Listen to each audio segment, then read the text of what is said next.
Here is your fully rewritten script in a powerful cinematic storytelling format. Something stopped you today. You didn't just stumble onto this message by accident. Something in you, something older than your fear, deeper than your doubt, pulled you here. Because somewhere inside you, a voice has been whispering that you were meant for more. And today, that voice finally gets answered. Stop. Before you take another breath, I need you to hear this. The reason you've been struggling with money, it is not your fault, not your job, not your family, not the economy. The real reason is something nobody ever told you, and once you hear it, you will never see money the same way again. You were taught a lie. From the time you were small, they handed you a belief like it was gospel. They said, work hard, save carefully, and maybe, just maybe, you'll have enough. They wrapped it in stories of struggle and called it wisdom. They called it being realistic. But I'm telling you right now, what was handed to you was not wisdom. It was a cage. And you have been living inside it, pressing your face against the bars, wondering why life feels so small. But today, that cage door opens. My name doesn't matter. What matters is what I've witnessed. I have sat with people who had nothing, no savings, no plan, no safety net. And I have watched them step into a truth so powerful, so real, that within weeks, money began moving toward them like water finding its own level. Not because they got lucky, not because circumstances changed, but because something shifted in the one place where all wealth is born and all poverty is created. The mind. Here is the truth they never taught you. Wealth is not a reward. It is not a prize you earn at the end of suffering. Wealth is a law, and the law doesn't care about your past. It doesn't know your bank balance. It doesn't judge your education or your background. The law responds to one thing and one thing alone: your word. What you declare, what you believe, what you speak over your own life when no one is watching. Right now, in this moment, your subconscious mind is listening. It has been listening your whole life, and it has recorded every word you've ever spoken about yourself, about money, about what's possible for you. Every time you said, I can't afford that, the law wrote it down. Every time you whispered, I'm terrible with money or this will never change, the invisible world took it as instruction. Your outer life has simply been obeying the commands you didn't know you were giving. But here is the breathtaking part. What was trained by fear can be retrained by truth. The mind is not fixed. It is fertile, and you are about to plant something in it that will change the harvest of your entire life. Let me tell you about a woman I know. She was sitting in her car outside her apartment building, staring at her phone. 3 days until rent was due, nothing in her account. She had tried everything: the extra shifts, the borrowing, the silent shame of hoping someone would offer to help. She was tired in her bones. She felt invisible. But that day, instead of spiraling into panic, she did something unusual. She whispered a sentence so simple it almost felt too small to matter. She said, "Divine supply is never late." That's all. Just those words, said quietly, in a car, in a parking lot. She said it again that night before she slept. She said it the next morning when her hands were shaking. 2 days later, a relative she hadn't spoken to in years called her completely unprepared to send her money. No reason, no request, just an unexpected blessing that arrived exactly on time. Was that coincidence? I think you already know the answer. This is not mystical nonsense. This is not wishful thinking dressed up in spiritual language. This is an exact law, as reliable as gravity, as consistent as the rising sun. The law of prosperity states that what you affirm in faith must appear in form. When you speak a truth with your whole heart, when you declare it not as a wish but as a knowing, the invisible world begins rearranging itself to prove you right. The substance of your supply already exists. It is not being withheld from you.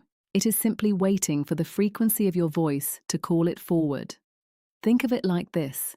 Imagine a radio signal carrying beautiful music, playing constantly, everywhere, right now, filling the air around you. But if your radio is tuned to the wrong station, you hear nothing but static. You don't say the music doesn't exist. You adjust the dial. Your mind is that radio. Your declarations are how you tune it.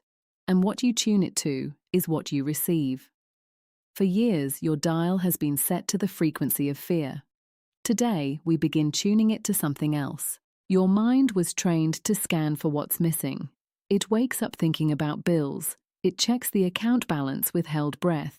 It rehearses every worst case in vivid detail. And the law, which does not judge or argue, simply delivers more of what you keep tuning into. More delay, more scarcity, more evidence that you were right to be afraid.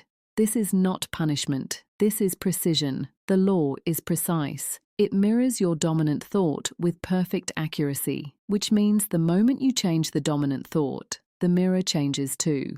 So we begin the work. Not the work of straining or grinding or trying harder. The work of declaration.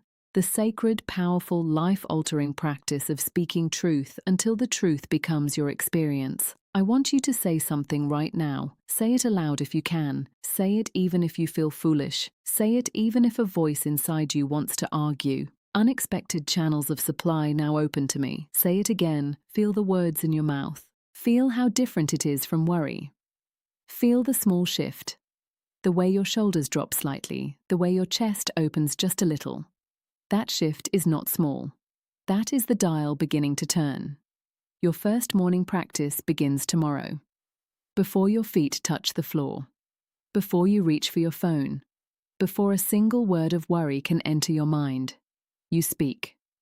You say, unexpected channels of supply now open to me. You say it while you stand at the sink. You say it while the coffee brews. You are not asking. You are not hoping. You are authorizing. You are giving instruction to the invisible, saying, I am open, I am ready, I expect the new. On the first day of your training, declare this. Every bill is paid by divine mind. Say it when the due dates loom. Say it when your hands want to tremble. This is your spiritual signature. You are not pretending the bill doesn't exist. You are declaring that the supply to meet it is already real in the invisible, and it must now take form. On the second day, say this. I welcome unexpected wealth. Open your mind beyond salary and clients and predictable sources. Wealth can come from any direction. A refund you forgot about. An idea that earns. A stranger who feels moved to help. A door opens that had no reason to open.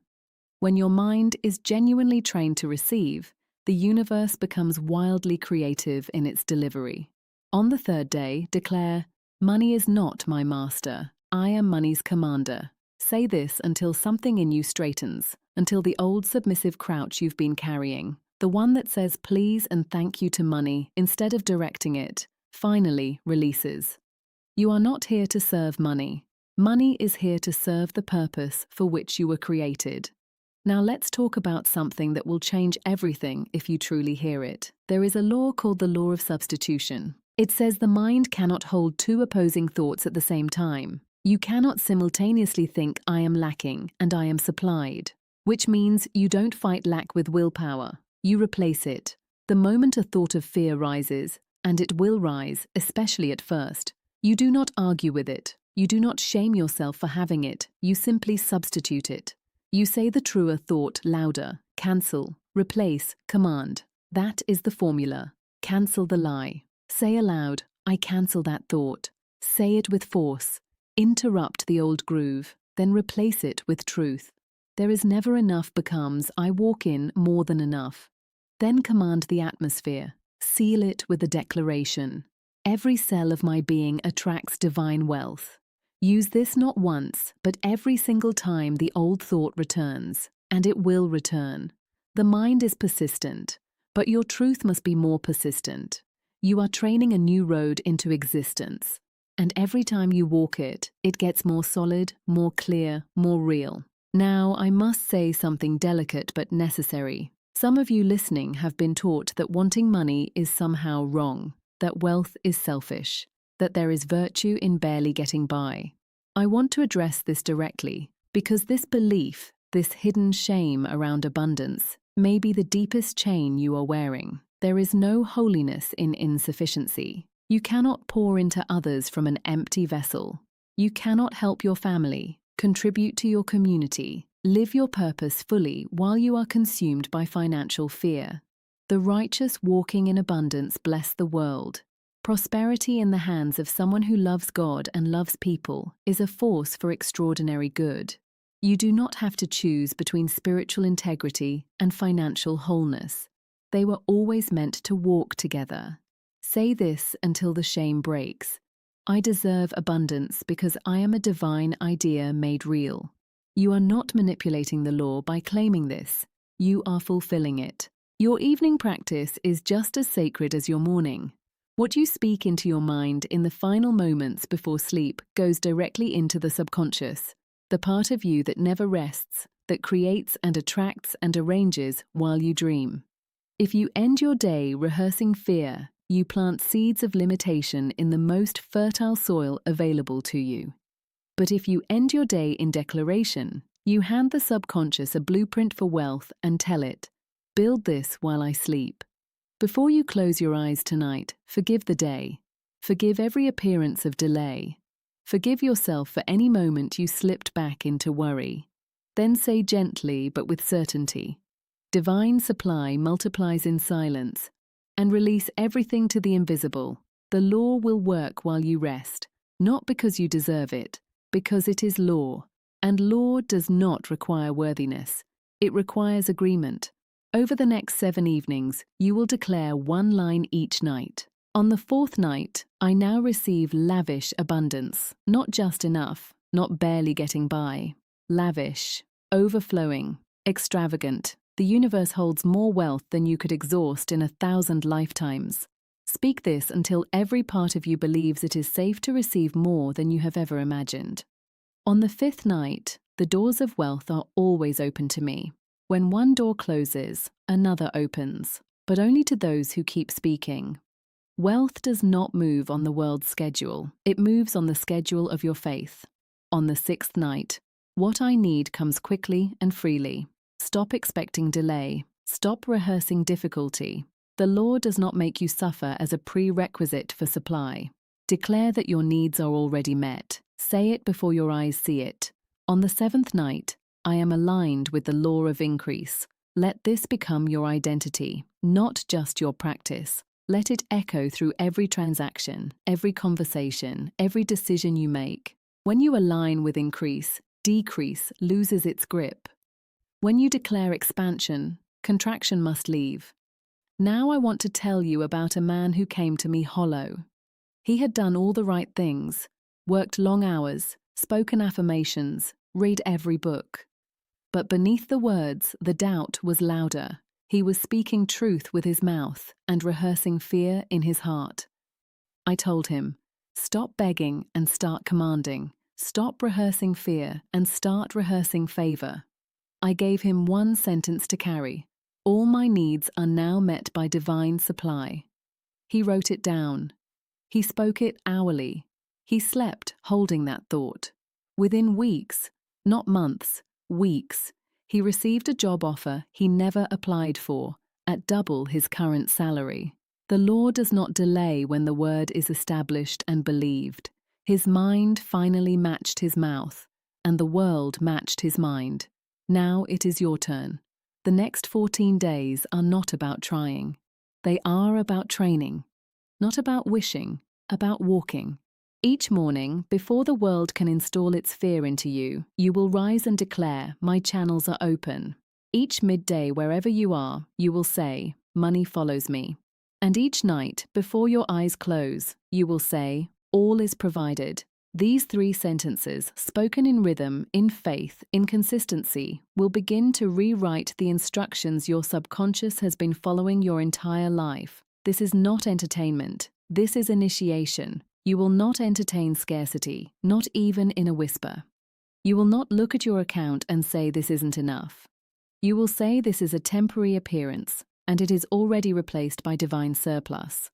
You will talk as one who is already funded.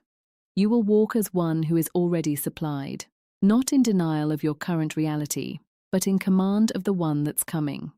Let me give you your final declarations now. Say them as a lawgiver, not a beggar. Say them as someone who has finally remembered the truth they always carried inside them. I am a magnet for divine money. Say it not to feel better. Say it to call the law into motion. I receive wealth from seen and unseen sources. You are no longer limited to one stream, one salary, one predictable path. Spirit will send what it needs to send, through whoever and whatever is necessary. All that I need I now possess. Not later, not once the invoice clears, now. The substance exists in the invisible, and it is already moving toward form. There is no delay in divine supply. I walk in supernatural provision. And finally, say this slowly, let every word land in the deepest place inside you. My wealth is unlimited, because my source is infinite. Read that again. My wealth is unlimited, because my source is infinite. Not because of my talent, not because of my circumstances, not because of any condition the world could ever take from me. Because the source itself has no ceiling, no bottom, no edge. And you, reading this right now, you are connected to that source. You always were. You were never meant to chase money. You were never meant to scrape and strain and live in quiet desperation, pretending you were fine. The life of barely enough was never your destiny. It was simply a station you were tuned to. And now, finally, you are changing the channel.